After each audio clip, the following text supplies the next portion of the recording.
Good evening, everyone, and welcome to our latest weekly Snowflake webinar for Wednesday, March 11th.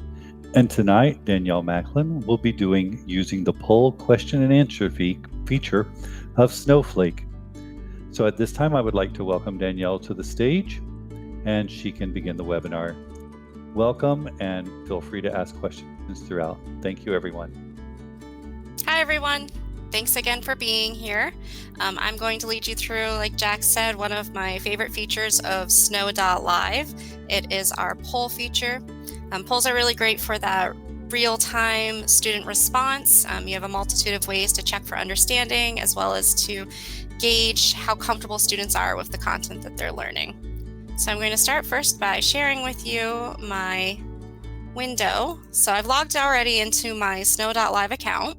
So we were talking about how to create polls, and polls are student response systems, really great ways to gauge student understanding and content. I'm going to first show a demo poll. So your polls are right under your lesson activities, and students are able to answer on their own devices. So they can join in on a poll using a QR code, and I'm just going to use my cell phone to do that. Or they can go to ansr.it, and then there will be a code that pops up. So, and from my teacher dashboard, I would be displaying this on my interactive panel. So I'd have that open in my web browser. I can see who joins in on my poll. And I'm going to go ahead and select next.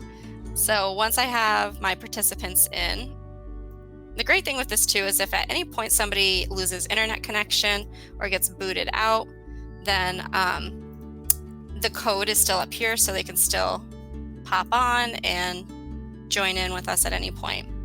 So with this, we have 3 different templates to choose from with doing our poll questions. We have a multiple choice, we have a yes, no, which would kind of be like a true or false, and we also have a short answer response. So we're starting with the multiple choice.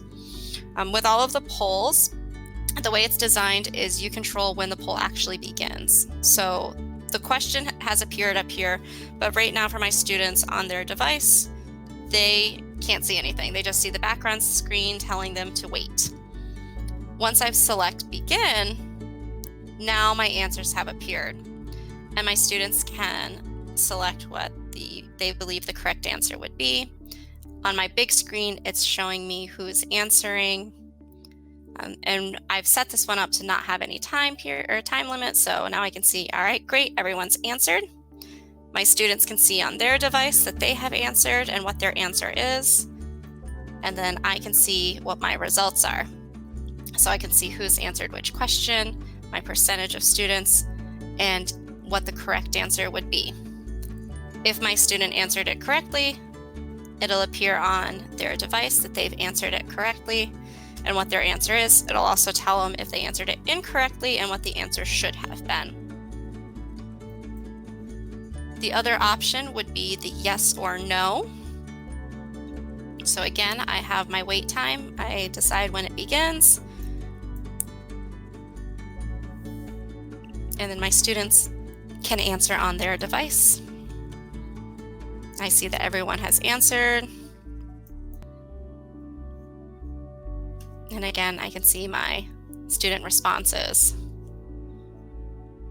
I'm jealous of those of you going away for spring break. All right, and then lastly, I have my short answer. So this is where it'd be where my students could enter in text to respond. So how do you use NUITEQ Snowflake in your classroom? I'm awaiting my answers. I use the poll feature. And I can send my answers in. The answers will appear on my screen. I can see, oh great, I prefer to use it to increase collaboration. So as the answers are coming in, I can decide, oh, I didn't like this answer, or this student has too many emojis in their answer. I can delete that answer as it's coming in too. So I'll give a little bit more wait time. See if our third person answers.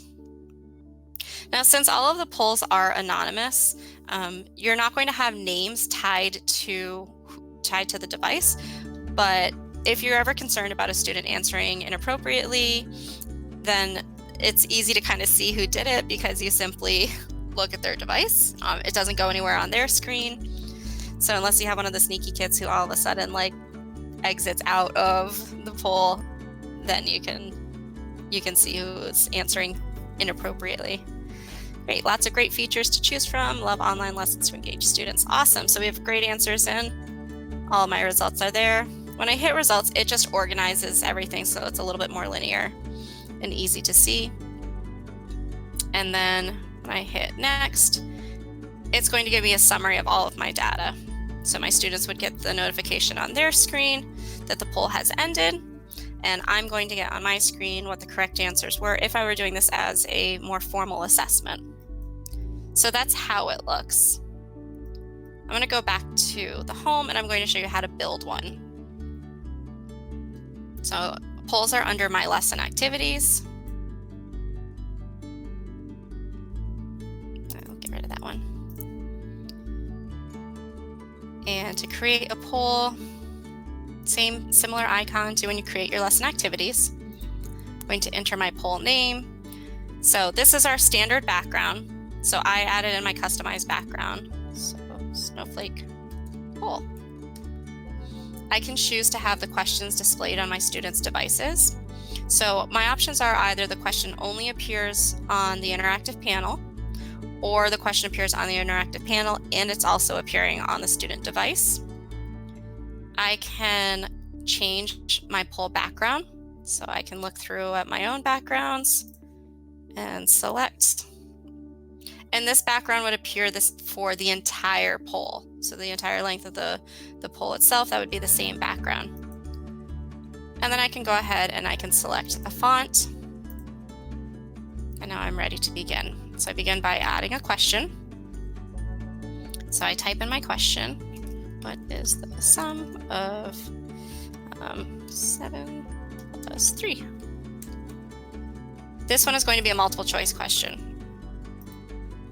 And I'm going to set this one up to have maybe a 20-second time limit. So that means my students will only have 20 seconds after I've selected begin to answer their poll.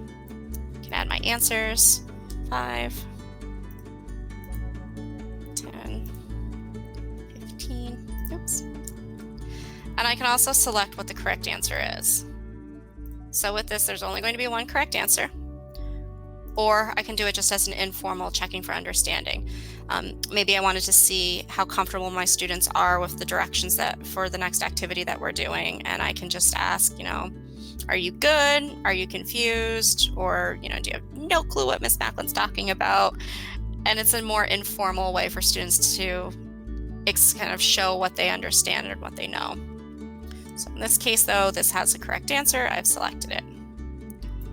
So that's the multiple choice option. The next option I have, I'm going to do the yes, no.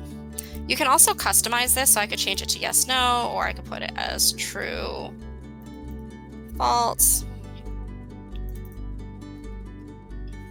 I can have my question. St. Patrick's Day is March 17th. I can select whether or not I want a time limit. And then the last one is the short answer text. So I could say, who is this? And this one I actually created a background for. So I'm selecting that I want a text answer. I'm going to do no time limit. And I'm going to do my background. If I can find it, there we go. And then my background image will appear in place of this icon. So once I have everything set up, I can go ahead and begin. When I start my poll, I can choose to hide my question menu. When I do that, my students won't see the questions ahead of time. We also have taken out a lot of the guesswork in suggesting bad words, so we already have a big assortment of bad words already included, so you don't need to worry too much about that. But we do have our suggest bad word list. So if there was something specific that you didn't want students to say, you could add that in as well. When you're finished with your poll, you can also export your to a CSV so you can see all of the data. So you're still not going to see student names, but you'd be able to see student responses. So I'm going to go ahead and hit play. I'm going to hide my question menu. Or no, I'll leave my question menu open. So as I'm waiting for my students to join, I'll do it again on my device. So I'm using my camera to just open up the QR code. Students can also do this on a Chromebook. They could do it on an iPad. It's compatible with really anything that has a web browser. So they can either go to that site or use the QR to join in. So I'll have my class, it's ready. I'm going to hit next. And now I see my first question. So since I haven't hidden my questions, I can see them over onto the side, but it's not showing me what the answers are. If I do hide it, it just expands the screen a little bit larger. And I decide when the poll begins. So I need to select begin down at the bottom on the left. And once I select begin, you can see I have my time limit, and my students have the opportunity to select their answers. So it's going to show on my student device what their answer was. And then as I'm waiting for the time limit to tick, now that it's in, I can see what my students have answered and that it was correct. And then my students are also notified on their device whether or not they answered it correctly or incorrectly. So the next one was my yes, no. I have an opportunity for my students to answer.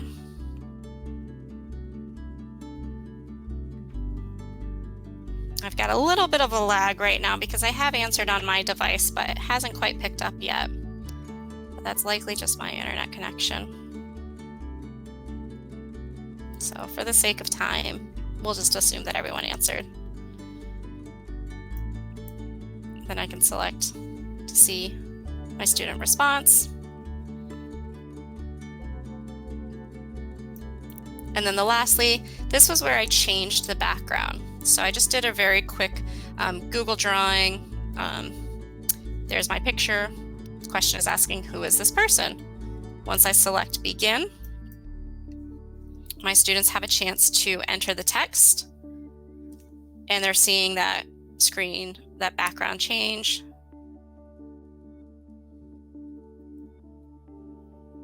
And they can type in their text. Students liked this one a lot because they could also add in their own little emojis. So if I wanted to, most of the devices, Santa Claus, not quite. So my students were able to add in anything they want. I'll just add a clover emoji. So you can see the emojis would pop up too. So then all of my students are answering. JFK, my idol. My grandparents loved President Kennedy. They had a picture of him in their living room. All right, so I have all my answers in. And then now when I hit to end, it organizes everything. And then it still shows on my student device what the students had responded to. So if I did get that student who maybe, instead of just one little emoji, they had an entire line of emojis, I can just get rid of their answer, and now it's not on their screen anymore. But it'll still be on their device, so then I could see which student was responsible for that. In the event any of your students tried to be naughty, not that they would. So now I have, again, my summary, and I can go ahead back to my poll and stop my poll. So now my poll has ended. I can then take my data and I can export it as a CSV file so that then I can see all of my student responses. And when I go back to my home, my poll has been saved. So it's just like when you create your lesson activities, it automatically will save them for you. So if you're in the middle of creating and then you step away and your computer shuts down, your poll will still be there. So that was our very, very quick overview of how to use the poll lesson activity. Okay, so before we wrap it up tonight, we're just going to open up for any questions for those that joined late. We don't have any questions that have come in, so Okay. I would like to take this time to thank everyone for attending. I know that it's hard on a busy night after you've been teaching or working in the schools all day long to hop onto a webinar, so we appreciate it. I would like to thank Danielle, as always, for preparing such a great webinar for us. And My pleasure. I would like to once again ask anyone that has any ideas or desires for webinar topics that you would like us to cover, please feel free to email me those ideas. My email is jr@nuitec.com. We've received a couple of them so far, and we've put them into our planning documents. And I would love to get more ideas from those of you that are out in the field of things that we could cover that would make your life easier in the classroom. So once again, thank you, Danielle. We appreciate everything. And I wish everyone a wonderful evening. Yep, thank you. And before we take off, I will share with everyone our poll Twitter challenge that we're doing. So we have our Snowflake lesson activity Twitter challenge. So very simple to enter and win goodies for your classroom. Just create a lesson activity, share and tag your lesson activity at NUITEQ Snowflake, and our marketing team will put together our winners and hopefully notify you soon once we have people who have participated, and you'll be entered in for a goodie bag for you and your classroom. So and the more times you enter, the more opportunities you have to win. So hopefully we see a lot more of those lesson activities being shared online. Thank you very much, everybody. Enter. You all have a wonderful, wonderful week. All right. Bye, everyone. Thank you.